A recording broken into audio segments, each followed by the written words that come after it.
This video is designed to help you think more clearly about solving these very complicated questions, because the whole goal here is not to teach you a specific programming technique, it's to teach you how to think more precisely about processes, because that's what you need to become a better programmer.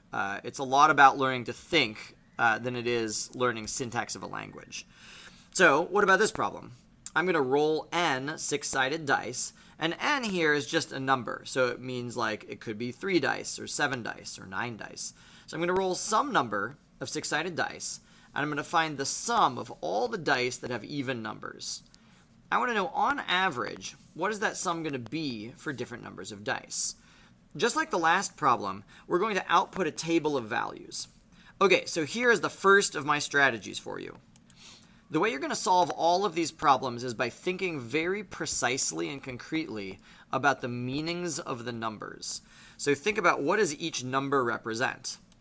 So let's start with the table. You know that you're going to output a table, so you can just imagine some numbers. What if you have 3 and 4.5? What does the 3 actually mean? What does the 4.5 actually mean? So going back to the problem, it's saying, what will that sum be for different numbers of dice? So I think on the left-hand side, we have something that's changing. And the thing that's changing is the different numbers of dice. So 3 would be the number of dice rolled.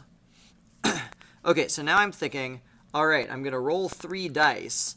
And I know that I'm looking for the average of something. So let's go back and see if we can figure it out. Oh, I see it says average here. So it says, on average, what will that sum be? So I know I'm looking for an average sum, but it says that sum. So wait, what is that sum? Here it says the sum of all the dice with even numbers. So it's not just an average sum, it's the average sum of even valued dice. Okay. So what I know is I'm going to roll 3 dice, and I'm going to get some average sum of the even values. All right. Again, let's think very carefully about, where does this number come from?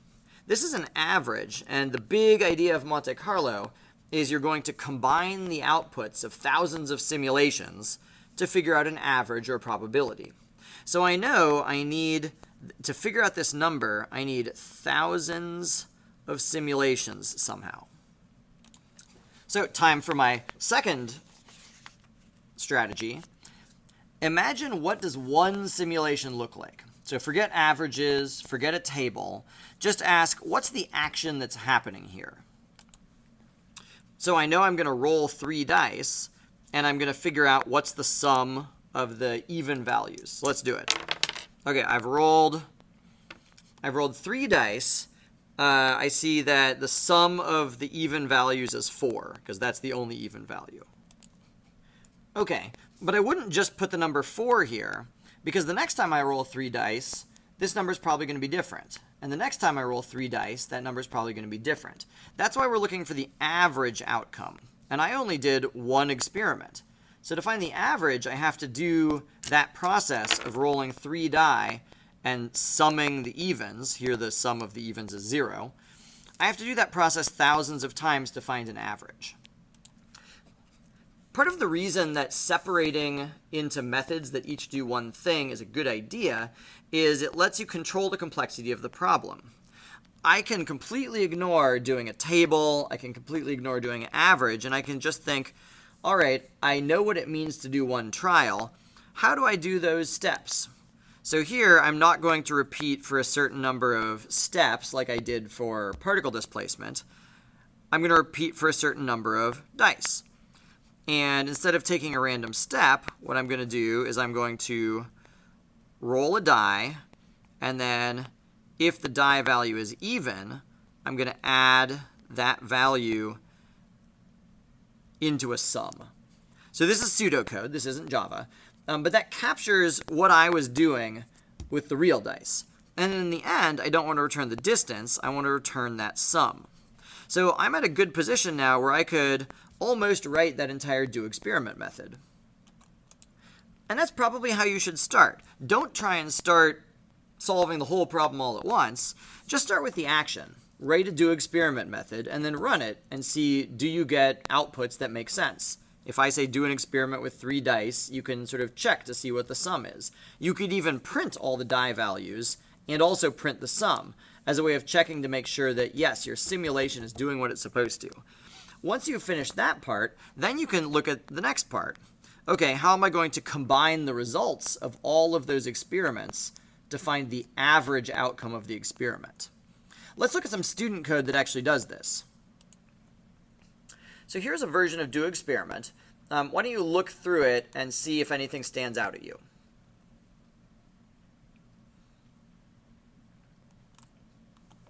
So one thing that I noticed was, that this loop always loops 10 times. So this is a great version of do experiment if I want to roll 10 dice. The problem is I want to do this experiment for lots of different numbers of dice. So it might make sense to generalize it. Instead of having it be for 10 dice, it might be helpful to be able to tell the experiment, here's how many dice I want you to have when you run your experiment. So we could add an input called numDice, and then that's how many times we could have it run. Everything else looks like it makes sense. I'm repeating a certain number of random rolls. The rolls are between 1 and 6. I check to see if the die value is even, and if it's even, I add it into a sum, and then in the end, I return the sum. So, time for the third big strategy. Whenever you write a method, you want to think, what input does your method need in order to do its job? And to do that, you have to have a really clear picture in your mind of what is the method for, what it's supposed to be doing. So our method that runs an experiment, what it's supposed to do is roll some number of dice and tell us what's that sum of the evens. So imagine that you're the method responsible for doing this. If I say, okay, roll some dice and tell me the sum of the evens, you don't have enough information yet. You're going to have a question for me. You're going to want to know, how many dice should I roll? So that's a sign that your method needs an input, just like we gave one. So we have this great input, do the experiment, and do it for a certain number of dice. Okay, let's look at a different piece of student code. So this student has that same do experiment method. It looks exactly the same as mine. And so that all makes sense. And then they have calculate an average. So let's look at what's happening there. It looks like they're looping 10,000 times, and they're running the experiment 10,000 times. And every time the experiment gives the result, we add into this sum. So this result is the sum of the outcomes of all the experiments, all 10,000 of them. And then in the end, to find an average, we divide by the number of experiments we ran. So if we're finding the average experimental outcome, we add up all the results and we divide by how many experiments we ran. So that all makes sense also, except there's a really, really significant bug happening. When I say pay attention to the input your method needs to do its job and the output for when it's done, I don't just mean think about it when you're defining your method. Here I know that do experiment needs to know the number of dice. So the other thing you need to check is where you're running do experiment, are you giving it the number that it needs? So think about this value for I. Does this value for I do what it needs to do? Pause and think about it for a minute. I hope that something that's standing out to you is that I goes all the way up to 10,000 here. So if I'm giving this number I as an input to do experiment thinks that's how many dice it should roll. But it doesn't make sense to roll 10,000 dice. I'm supposed to be calculating the average for just a fixed number of dice. If I want to figure out, what's the average sum for 5 dice, I just want to roll 5 dice over and over and over again for thousands of experiments. So the problem here is maybe related to naming. The student is using this variable I with 2 different meanings. In the loop, I means how many repetitions of the experiment are we going to do, but then they're passing it as an input where it means how many dice. And so that doesn't really fit. It can't do both at once. So here I've recreated it. You can see calc average up here. It's time to go back to our strategy list. I want to think for this new method, what input does it need to do its job? And what's the meaning of the output? What does it need to output when we're done? So the output makes sense. The output is going to be the average sum for the die rolls. But think more precisely. Where's this going to go in the table?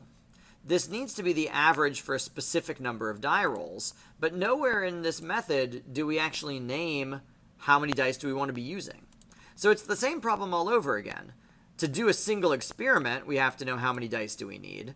To find the average of a bunch of experiments, we also need to know how many dice do we need. And so that's what we should be using to pass to experiments. To finish this out, we probably should have been testing as we went. But if we wanted to, we could do something like this. We could print out like some number of dice. So like 5 dice have average sum of, and then we run calc answer. We run calc average. Why does it not like my calc average? Okay, all fixed. So we're going to do calculate the average for 5. So let's think through how this makes sense. This is going to display one row in my table. 5 dice have an average sum of calc average for 5. So this 5 is input here. Then I'm going to loop 10,000 times, and each time I loop, I'm using the same number of dice for my experiment, that 5. And so then I'm going to end up returning the average outcome from all those 10,000 experiments. All right, so that's great. So we can run that, and we can kind of see what it looks like. But we don't want a single line. We actually want an entire table where this number 5 starts at 1, and then goes to 2, and then goes to 3, and so on. So let's look and see what the console output looks like. Looks like this. Let's put a space in there. So 5 dice have an average sum of evens of. So, you know, if you didn't know about loops, you could obviously copy and paste this a lot. We could say 4 dice for 4, and then 3 dice for 3. But because we do know about loops, we can loop starting at 1 and going up to, let's say, 50. Let's start at 1. And yeah, let's just put it all in one print statement. So I'll have I plus dice give sum of evens of, and then let's do calc average again. Excuse me. I. So instead of having a specific number 4 and then a specific number 4, we're going to make our loop counter be that variable. Let's practice good naming. I could mean anything. What does I really represent? It really represents the number of dice. And so number of dice goes all the way up to 50 here. So now when we run it, we should see an entire table. And what I want to emphasize is each block of code that I wrote is very short and does exactly one thing. So here we go. We see it's giving me a whole table. So there's no logic in here that has die rolling or checking evens or anything like that. All we're doing is looping through each row and then printing 2 numbers. The loop counter is 1 number, and then this is a second number. Okay, but this second number comes as the result of combining thousands of experiments. So calc average, this doesn't have any logic for dice rolling. See how I don't have math.random? I don't check if anything's even. This is really just about calculating an average, and I let the experiment method tell me the numbers that I'm trying to average. Okay, well, how does do experiment work? So this is where I actually decide how many dice to roll and check for the evens and do the sum. So I've separated into 3 separate pieces that combine to do what I want to do. And I think one of the tricky parts is realizing that in order to run one experiment, I have to know how many dice I want. But how many dice I want is whatever row in the table I'm trying to print out.